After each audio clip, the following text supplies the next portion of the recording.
Welcome to the Wickedly Smart Women podcast, featuring stellar conversations with emerging and established wickedly smart women. Thanks for joining us today as we celebrate women who are committed, care deeply, and have the courage to take action and create conscious change all around the world. Now here's your wickedly smart host, Anjel B. Hartwell.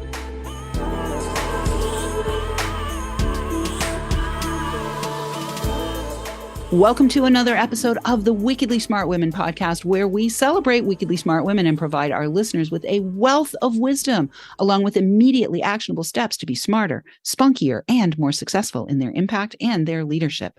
This is your host, Anjel B. Hartwell, and today I have the distinct pleasure of bringing to the microphone Debbie Peterson. She is an award-winning entrepreneur who sold her company in Scotland and returned to California and realized that her business experience could help her city. Rising from planning commissioner to council member to mayor, she found unthinkable corruption, and together with a disparate group of citizens, brought it down. Her books, The Happiest Corruption, Sleaze, Lies, and Suicide in a California Beach Town, and City Council 101, The Insider's Guide for Newly Elected Council Members, and her podcast, Corruption Chronicles, tell the true crime story and teach elected representatives and citizens how to ensure that their towns don't become the next happiest corruption in America. And I am so delighted to welcome you to the show today, Debbie. Thank you. It's an honor. Looking forward to it. Well, Debbie and I met at the National Publicity Summit. And as soon as we met, I was like, oh, we've got to bring Debbie to the show. You're the first person we've ever had on the show who, has done the thing that you have done, which is go from being an award-winning entrepreneur to being the mayor and then uncovering all of this true crime and now writing about it. So we're really excited to have you here. I want to start, Debbie, by asking, were you always a leader? Like, were you the kid who was in charge of making sure that everybody was lined up when it was time to line up? Or was this leadership quality in you from the get-go? Why don't you tell us a little bit about how you were as a child, and maybe if there was anything in your childhood that led you to ultimately becoming the kind of leader that you've become? I was not, I guess you could say I was a little bit bossy. My family called me Lucy from Peanuts. I didn't think of myself as bossy, but I was the big sister, and I did have a little brother. But really what I think of more is that I loved, and my mother used to talk about this, I loved a shoebox that she gave me for Christmas that had a stapler in it and Scotch tape and scissors and all the things you need to do business types of things to get it done. I did not like dolls. And I liked the practical things. If I could cut the doll's hair, I liked them, but I didn't otherwise. I really liked getting stuff done. So, but I didn't think of myself as a leader, and I don't think I really was a leader as a child. It wasn't until I got involved in a very active church when I was 14 or 15, and they did a lot of work with young people teaching leadership. And that's where I learned good leadership, and I learned really good communication skills. Yeah, beautiful. Well, let's talk first about as you grew up, as you learned to be a leader, how did you get into entrepreneurship from the box of, staples and tape and all the rest of it? And what kind of entrepreneur were you when you were in Scotland? Well, first of all, I had no idea that I was an entrepreneur. And it wasn't until I had gotten all the way through college and I'd done a degree in public relations. It was communications and writing that I wanted to do. It was public relations. It wasn't until I had helped my mother launch her business, which was a cake and cookie business, when Debbie Fields and everybody and their mother were doing cake and cookie companies. That's when a friend of mine and I went for a walk, and she was, 10 years older. And she said, "Debbie, you're an entrepreneur." And I said, "What's an entrepreneur?" And I realized she was probably right. And sure enough, she was. She gave me my calling, or she recognized my calling that I hadn't realized in myself. Yeah, that's beautiful. Well, so let's talk about your entrepreneurial journey. What were you doing in Scotland and what did you win awards for? And what inspired you to sell your company? I mean, that's also a big like power move that many people, they think about entrepreneurship. Maybe they have somebody else identify that they're an entrepreneur like you did. Very few people think about the idea of ultimately selling their entrepreneurship. So can you talk us through a little bit of that journey? Sure. The church I was involved with was a Presbyterian church, and they did exchanges with young people from the Church of Scotland, which is the same makeup, basically. And so when I had a communications degree, I'd already gone back and forth and done volunteer work for several summers, 4 or 5 summers through high school and college, and had lots of friends by then. And we'd gone back and forth. Mm-hmm. And so I realized I wanted to go work abroad for a couple of years, but with a communications degree, I had to go somewhere where people more or less spoke the same language. Paris sounded fun, but my French wasn't good enough. Mm-hmm. So I went to Glasgow, Scotland, and for the first 2 years, I worked in marketing and public relations, and 2 of the 3 companies that I worked with changed hands, did layoffs, all kinds of things happened. And I realized, as my mother had realized, that I was going to hit a glass ceiling, and that if I wanted to, I could get an MBA, but then I would just be overqualified for jobs I wasn't going to get anyway. And remember, this was 40 years ago. Mm-hmm. And it was worse in Scotland at that time than it is here in the United States. So I realized by then, because I had been doing taste testing on marketing and public relations for new food products for Scottish companies, I realized that my mother's products would work really well. And by then her company was doing very well in California. So I took an entrepreneurship course. I believe it was a 4-month course at the Scottish Business School, and learned everything I needed to know. All the things I never wanted to take at college because they sounded dreadful. Anybody who took them said they were really difficult and struggled. So I had to learn about computers, and I had to, sort of computers. We really didn't have them yet at that point. Right. And I had to learn about accounting. And all of a sudden, all of these things were fascinating to me because suddenly they meant something that I could do something with. And so I could see there was a huge creative side to business, and creativity was always what I thought was my interest, writing. And I realized that with a business, you can take nothing. It's like a cookie recipe. You can take all this stuff and put it together and come out with something that's wonderful. And so I did some market research, and I found out that my business could work. I put together a business plan with the help of the business school. I learned how to read profit and loss statements and balance sheets and budgets. And we did it all by hand then. We did have calculators. We had adding machines. Yes. My mom had an adding machine, and she taught me how to do. We didn't have Excel spreadsheets. Oh, no. We had the big green ledger books, right? Yeah, I never did master those. But anyway, I learned how to do all of those things. And I was successful in getting 6,000 pounds, British pounds, to start my business. I bought a very small van and a very large oven.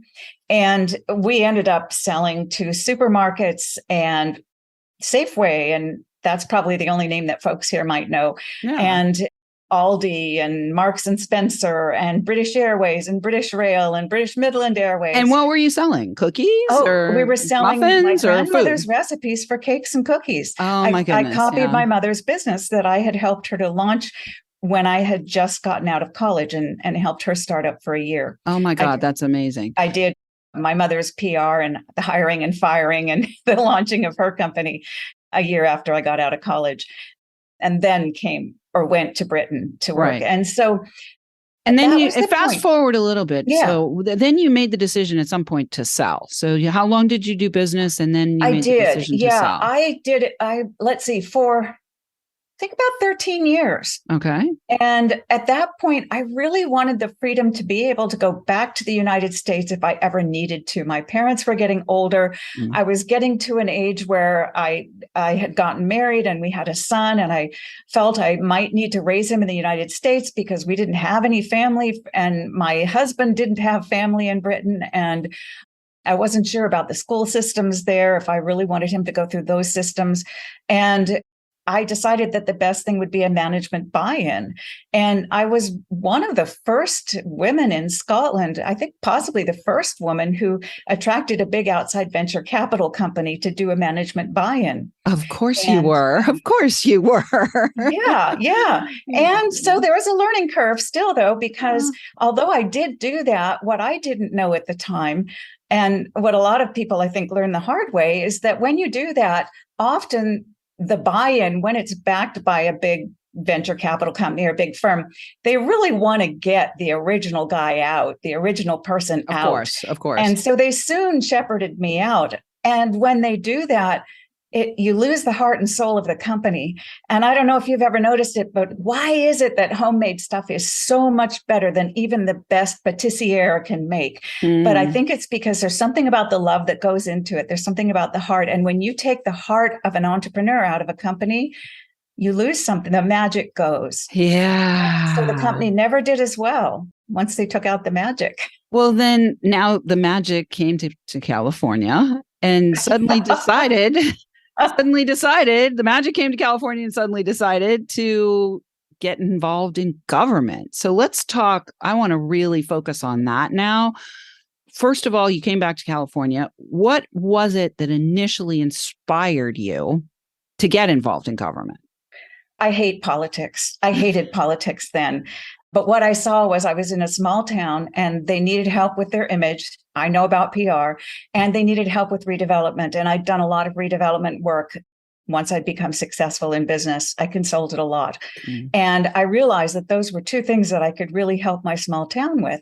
So I started on the planning commission and then became a city council member and then was elected as the first directly elected female mayor. And I was able to do a lot of those things. We managed to get a bond through to fix the streets, which were falling apart. And we managed to get a lot of good things done. We also found a lot of bad things that got in the way of doing some of the best management practices and using money the way we should have been using it. Yeah. So let's talk about what you found. Unthinkable corruption. It still blows my mind. I still am shocked every day almost when people come to me and tell me more stories.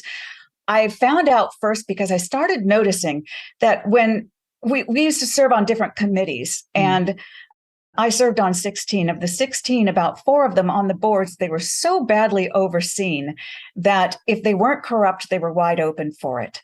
And then people started coming to me and telling me stories about things that didn't sound right. And it progressed.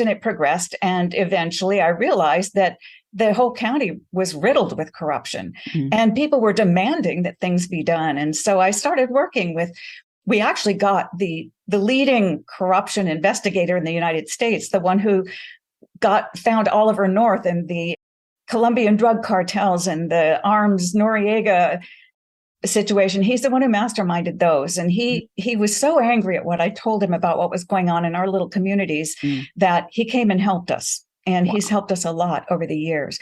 Most of what we've managed to fix has been because of him. Beautiful. Well, we're going to take a short break, Debbie. And when we come back, we're going to talk a lot more about how everyday people can get more involved in government. And we are going to go a little bit into the corruption because you've written a whole book about it. But before we do that, we are going to go to the break.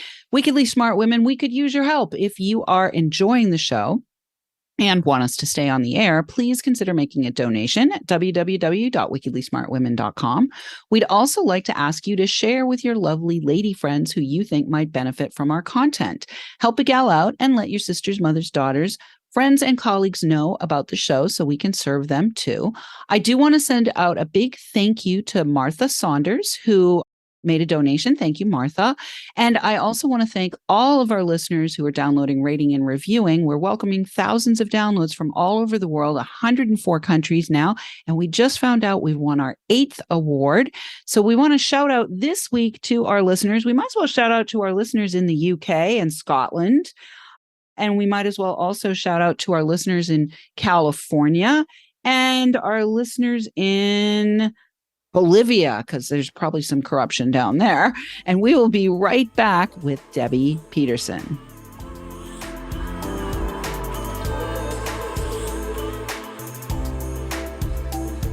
The Wickedly Smart Women podcast is brought to you by the Wealthy Life Mentor.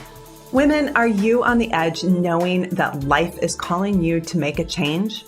Are you ready to be part of the evolution of what it means to be a wickedly smart woman, creating your wealthy life by design? A life that is an extraordinary work of art. Anjel B. Hartwell, the Wealthy Life Mentor, is hired by women in transition. Women just like you who want to break through to their brilliance, become clear on the value of their wisdom, and embody a beauty-filled, balanced life of shameless self-expression. Discover your wealthy life readiness by taking the quiz at quiz.wealthylifementor.com.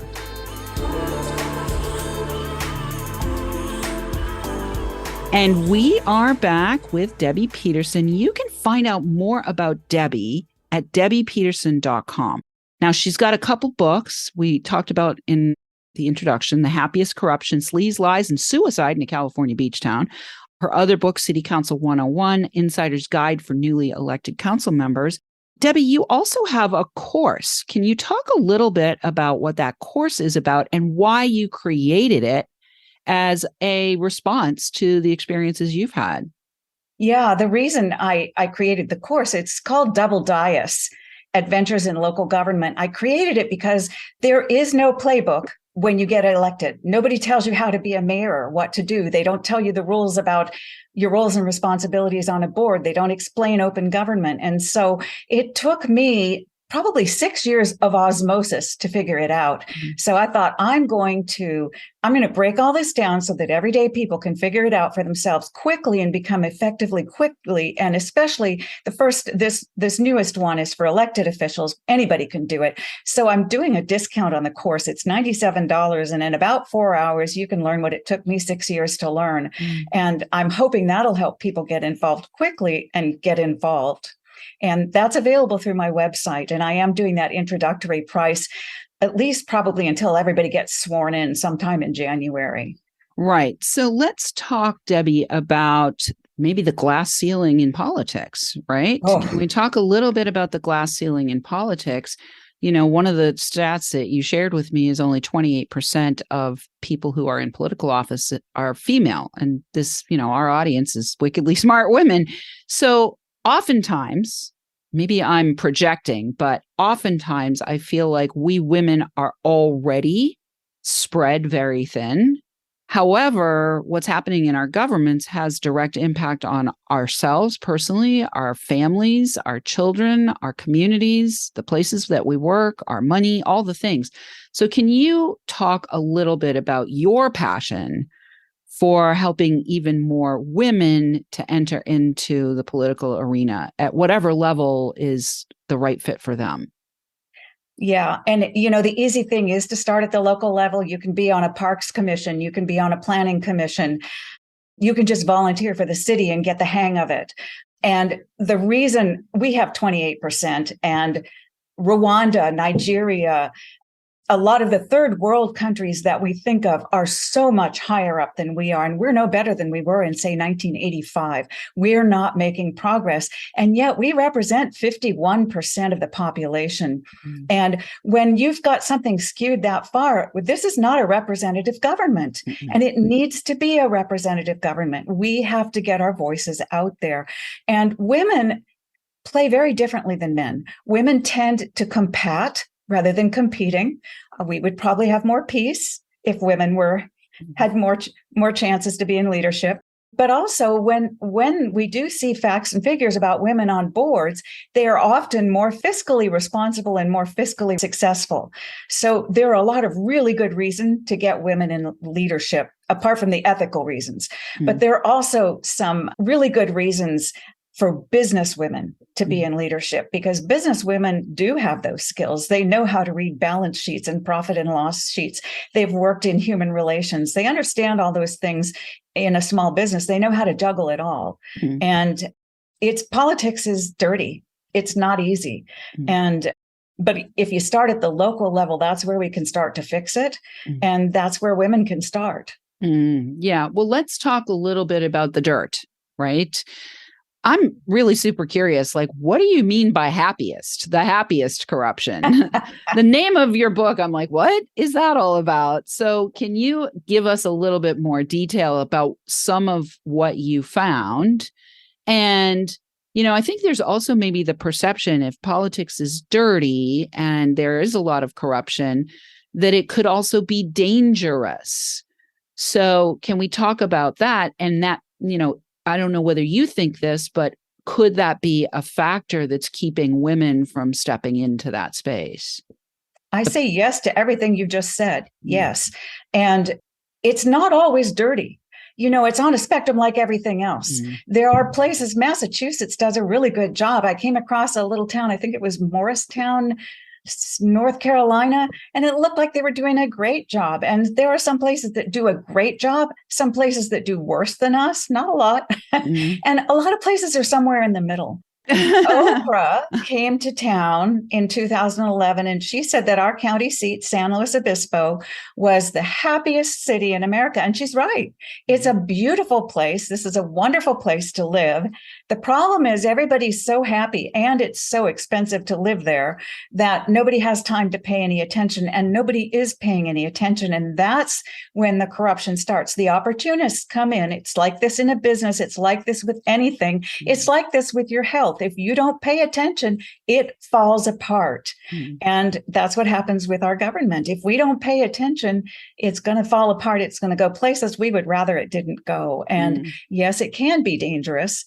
But it's dangerous if you don't do something about it, too. If you think about it, if the money for healthcare is being filched and going somewhere else, if the money for police and fire is going somewhere else, that's dangerous, too. Yeah. So where has the money been going there, Debbie, in your little town? Into somebody else's pockets, right? A lot of people's pockets, but not the pockets of the people who put it there, who put it there for their own benefit. Which is that's what upsets me most of all. Right. And so what I'm hearing there, and correct me if I'm wrong, is the taxpayers are paying their taxes to fund the town operations, and the town operations are not being properly funded because the money has been going in other directions. Was there any other kind of corruption that was going on, like bribery, or like what other things were happening? It's all of that. And that when I first started finding it, I wanted to know how they did it. I was really intrigued. And I looked at it, and it's like any good business. When you look at, as a business person, you're looking at all the different ways you can pull money in. You can do different products. You can go, vertical, expand horizontally, all kinds of different ways. Well, crooks do exactly the same. And if no one's paying any attention to what they're doing, they're just going to keep doing it. And they get better and better and better at it, like the rest of us. If we keep practicing, we get better. And nobody comes in and competes with us. We get better and better and better. So it's done in a lot of different ways. Some of it's bribery. Some of it is just overcharging for things, and then money kicks back into politicians' pockets. In our cannabis industry, it was a lot of bribery, but it was also things like choosing only people with felonies in their backgrounds to run cannabis dispensaries. Well, there's all kinds of rackets going on there. And why would you only choose the crooked people? So it's those kinds of things you have to watch out for when you're paying attention to your to government. Well, so you paid attention, and as a result, you've started to root it out. Do you feel like you have rooted out all of it, or are you still working on this? Are you still the mayor, or has somebody else taken over? Tell us a little bit about that. When the cannabis industry came in, it got to the point where they owned my county. I mean, literally owned the county, the property, the people, the government, everything. And I reached the point where I was so outnumbered. There was nothing more I could do constructively. And I felt like the most constructive thing I could do would be to call it out and write about it. Because I wasn't being heard. I wasn't being heard at any level that I was talking about it. Locals understood it. They got it, some of them, a few of them. But at the federal level, at the national level, the press, the media, the law enforcement, they weren't getting it. And so I thought, okay, I'm going to write a bestseller.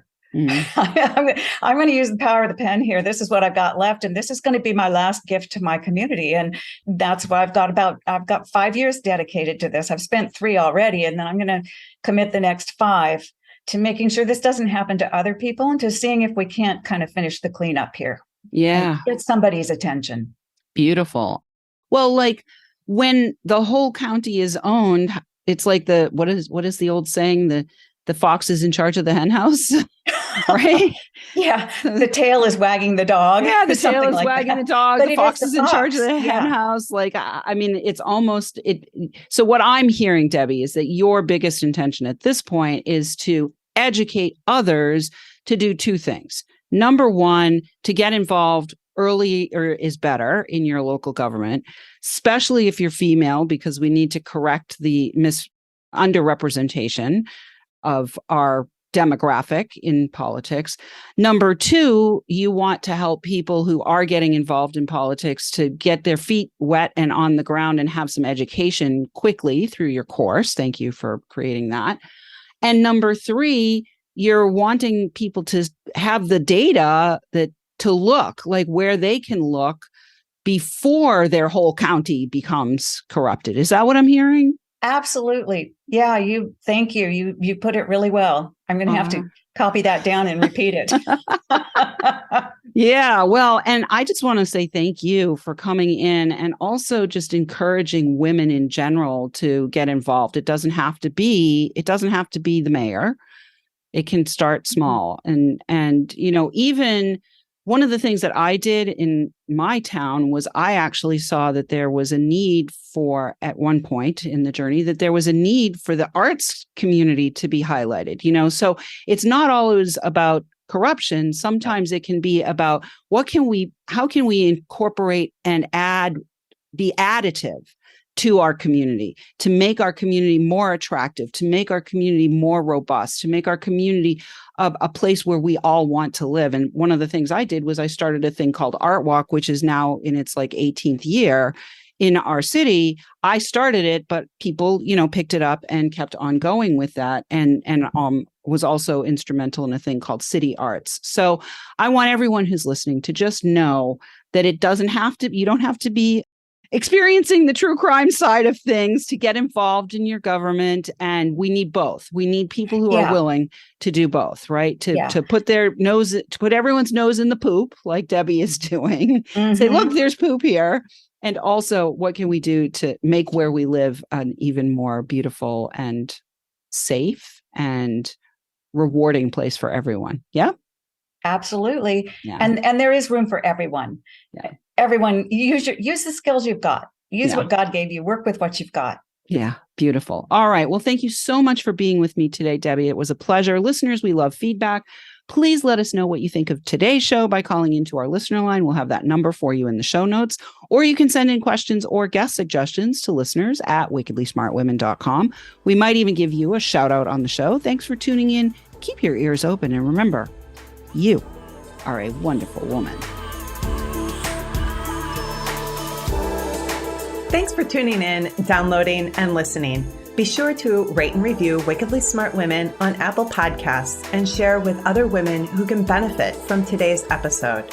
Wickedly Smart Women is the premier podcast series for informing, activating, and inspiring the leader who carries profound wisdom and knows that now is the time to welcome wealth. We welcome your feedback and guest suggestions and invite you to subscribe to our mailing list to be notified of each new episode at wickedlysmartwomen.com.